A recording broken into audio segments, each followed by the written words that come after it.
We've got breaking news from the NFL here on CBS Sports HQ. The Carolina Panthers are benching quarterback Bryce Young just 2 weeks into the season.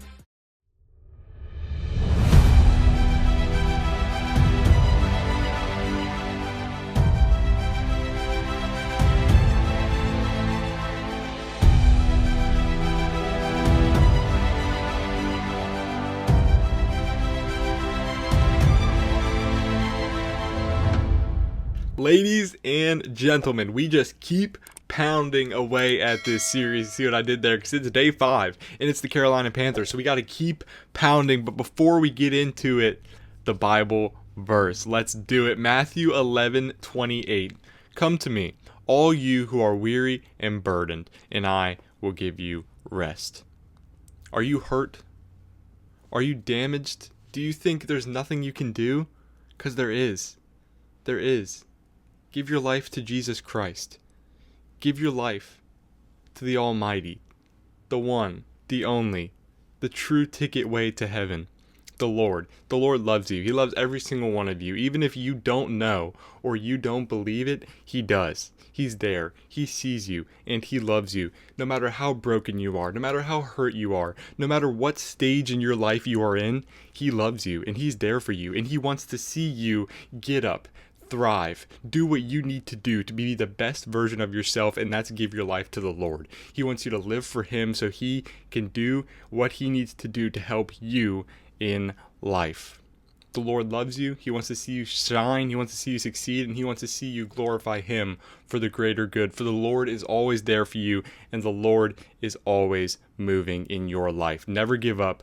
Keep going. Give your life to the Lord, and just reap the rewards of living for Him. It's a great life. It's a great, great life. It's awesome. The Lord loves you, and He gives you that hope, the strength.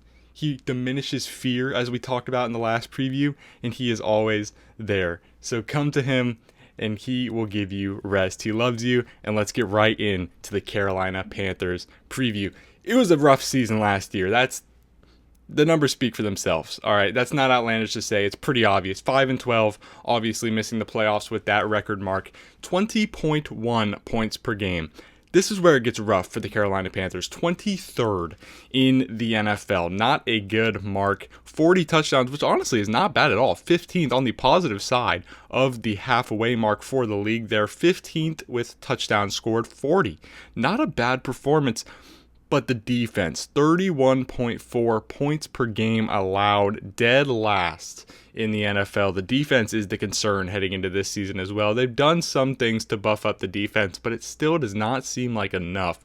This defense is very, very shaky, and it's uncertain a lot of the time. So it's going to be very interesting to see how the Carolina Panthers are going to bounce back and deal with that this season. They have some dogs on defense. J.C. Horn re-signed a whole new contract, I believe 4 years, $100 million, and some other guys they got through the draft as well. They got Nick Scorton, the linebacker, with the 51st pick. They continue to work on that in free agency. They got Trayvon Moehrig to put back there in the secondary, help out with everything going on, J.C. Horn back there, and hopefully to reduce that number because that's way too high. As we see dead last again, it's bright red, it's glowing, it's sticking out on the screen there. Red contrasts blue very, very well, so we see what's going on. This defense shows all the warning signs for the Carolina Panthers, but who are they going to have to guard? Let's get right into their schedule. Starting off in Jacksonville for week 1, having to guard Travis Hunter, because he is going to be on the field both ways, more than likely, in Jacksonville. He wants to play both ways in the league. We know this. This was something he stated from the start. So they will be starting off against Trevor Lawrence, against Travis Hunter, against Brian Thomas Jr., against Trevor Etienne.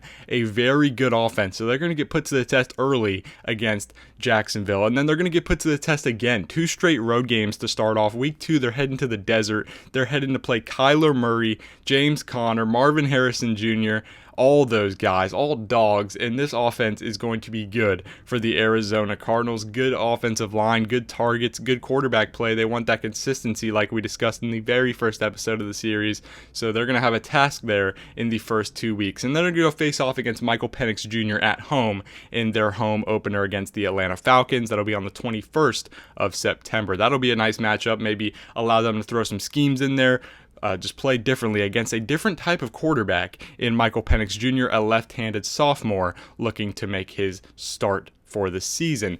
Week 4, they travel to New England to take on the Patriots. Drake May, some other dogs there in New England. So that will also be an interesting matchup. How will they take on the other sophomore quarterback there in Drake May? Another good offense, Ramondre Stevenson. They got some dogs there at receiver as well. So this defense is going to get tested early. They're going to see how they can adjust and what they can throw in there to really help out last season, because they allowed way too many points, 31.4 dead last in the season. So how are they going to rebound heading into 2025?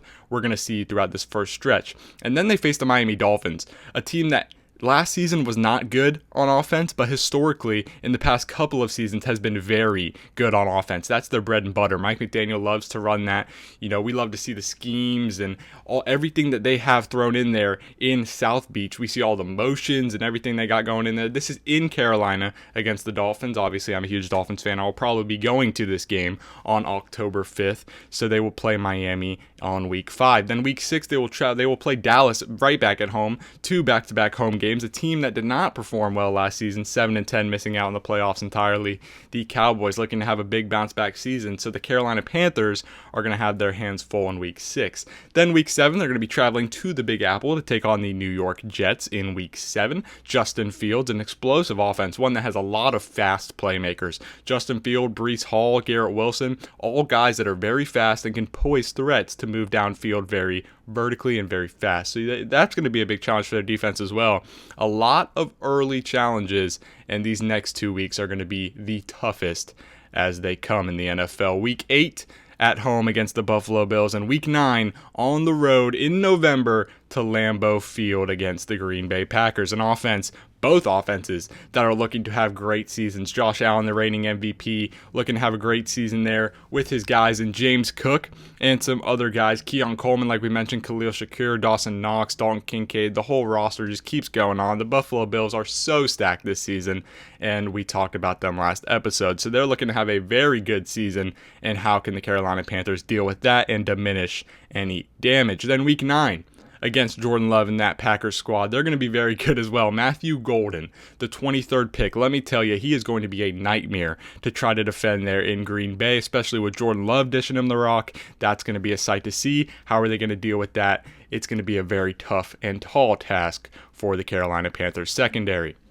Moving on to the latter half of their schedule, week 10 at home against the New Orleans Saints. This should be a game that they can sort of regroup after playing 2 tough matchups and see how they can throw out some schemes on offense, defense, and what this team's going to be looking like down the stretch. Then week 11, they travel to Atlanta to take on another division opponent in the Atlanta Falcons. They're going to look to do much in the same as what they're going to do when they play them early on in the season. And then week 12, their only primetime game of the season, Monday Night Football in San Francisco against the 49ers. Christian McCaffrey playing against his old squad in Carolina. That'll be a nice matchup to see. Again, November 24th, Monday Night Football, week 12. Week 13, they're going to be at home against the Los Angeles Rams, which is a very interesting matchup. That's going to be nice to see how they scheme up against them. One of the better offenses in the NFL for sure. Matthew Stafford, Devontae Adams, Puka Nacua, Kyron Williams.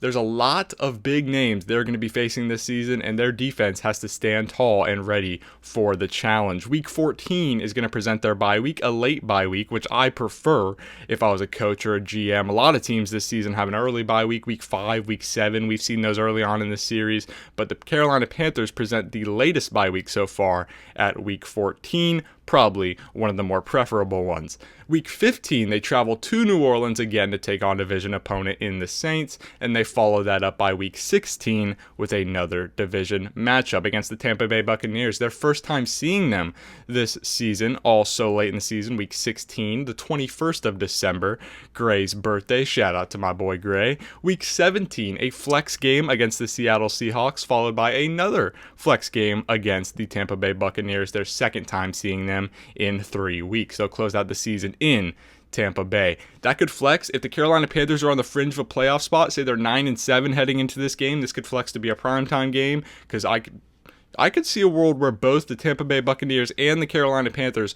are nearing playoff contention, and they have a fight to the death. Maybe they're fighting for a wild card spot. They're fighting for a division championship. So this could be an interesting matchup down the line, especially playing 2 times in 3 weeks to close out the season. The Seahawks, on the other hand, week 17, they're going to be an interesting matchup. Sam Darnold, Cooper Kupp, all those guys, Kenneth Walker, just released Noah Fant after a couple seasons with them in the Russell Wilson trade. But the Carolina Panthers overall have a pretty difficult schedule, especially with those defensive woes. We look at it, it's the 5th easiest. So it's not like you're going to get a super hard schedule. It's the 5th easiest in the league. According to their percentage-wise, it's not a terribly hard schedule. It is 4-5-7 on average from last year's win percentage. So it's not a bad schedule overall. If they catch fire, if they continue to play good, and Bryce Young continues to bring over that performance that he closed out the season with last year, then it's going to be a pretty good season for the Carolina Panthers. Bryce Young, 10 touchdowns, 0 interceptions in the closing 3 weeks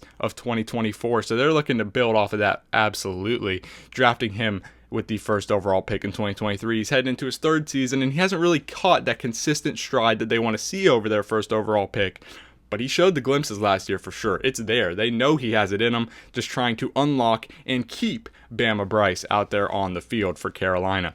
And they got him some help. He has help here in Carolina now. It's not like he's a one-man show just throwing the ball to Xavier Legette the whole time. He has Tetairoa McMillan, Xavier Legette. They went out and got Adam Thielen. They went out and got Hunter Renfrow. That's the new addition. And then Jalen Coker, the second-year guy out of Holy Cross, a UDFA, who I was really high on. I had him as a sleeper back in the 2024 draft. So I thought he was a very good addition for the Carolina Panthers. And I really like seeing Jalen Coker there on that Carolina squad. I think they're going to play very, very well. And I think this is a team that if they play to the way that they should, and this offense starts to click, and the defense can hold off at times, and they can force stops, they can force turnovers, this is a team that can make the playoffs. They can sneak in at a 6 or a 7. Or if the Buccaneers don't have a great season like they have in past, going 11-6, 10-7, and the Panthers are neck and neck heading into that final week like we just talked about, this could be a division win for the Carolina Panthers, because I don't really believe the Falcons are going to compete too much for it. They'll be up in the rankings. I don't know if they're going to be up near where the Buccaneers are going to be. And the Saints, I definitely don't see competing for the division. So I believe the Carolina Panthers have a chance to take home the division if they stay neck and neck with the Buccaneers and they force a do-or-die matchup in that Week 18 like we saw. We see here, again, it's a flex game, Week 18. Say they're both 9-7. They're both 10-6 heading into this matchup.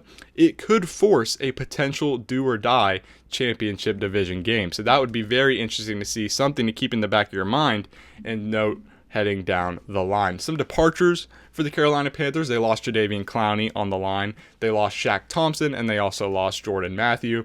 But they had a very good draft. We mentioned Tetairoa McMillan with the 8th overall pick. Then they went out and got Nick Scorton in the 2nd round at pick 51. Trayvon Moehrig, Rico Dowdle, Tershawn Wharton. They got some free agents. They got some guys to help buff up this roster, some more experienced guys as well in free agency. I really like the pickup of Hunter Renfrow, obviously being a South Carolina kid. He went to Clemson and just dominated with the Tigers. Very nice to see him back in Carolina, and it's going to be really cool to see him repping a Carolina jersey. But Bryce Young last season, like we mentioned, he's entering his 3rd season, hasn't played to that consistent sort of role he wanted to play. Overall, after getting benched in week 2, his whole season stat line was 2,652 yards, 21 touchdowns to 9 interceptions, posting an 82 QBR. A lot of those numbers are helped by that final 3-week stretch like we mentioned, but I'm expecting a great season out of Bryce Young. Also, Chuba Hubbard has just been electric last season. He went for 1,195 yards on the ground with 10 touchdowns. Both of those are career highs. Both of those are career highs by a mile. Chuba Hubbard played very well last season, and he presented an actual target for the Carolina Panthers, a playmaker that can move downfield, make big plays, break tackles, get in the end zone, and buff up some points for the Carolina Panthers. Xavier Legette went for 497 through the air, 4 touchdowns. Jalen Coker, 478, 2 touchdowns right behind him. And Adam Thielen led the team in receiving with 615 and 5 touchdowns. So the ball was evenly spread across the air raid. I mean, Jalen Coker, Xavier Legette, Adam Thielen, you had targets catching the ball consistently. No one was really outshining another. It was a pretty consistent air raid. And then you had Chuba Hubbard again running on the ground.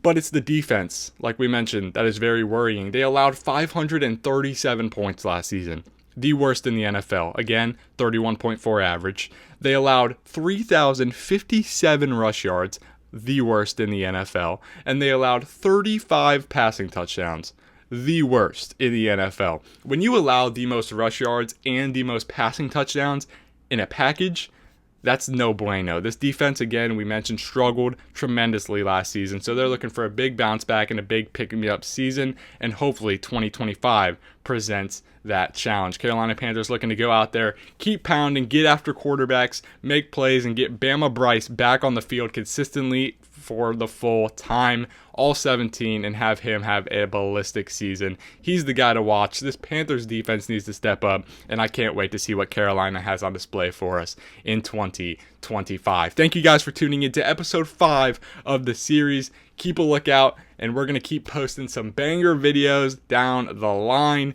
I'm so excited for this series. Episode 6 tomorrow. Make sure you tune in. Make sure you like, subscribe. But most importantly, make sure you keep God number 1. It's been Brogan, and I'm out.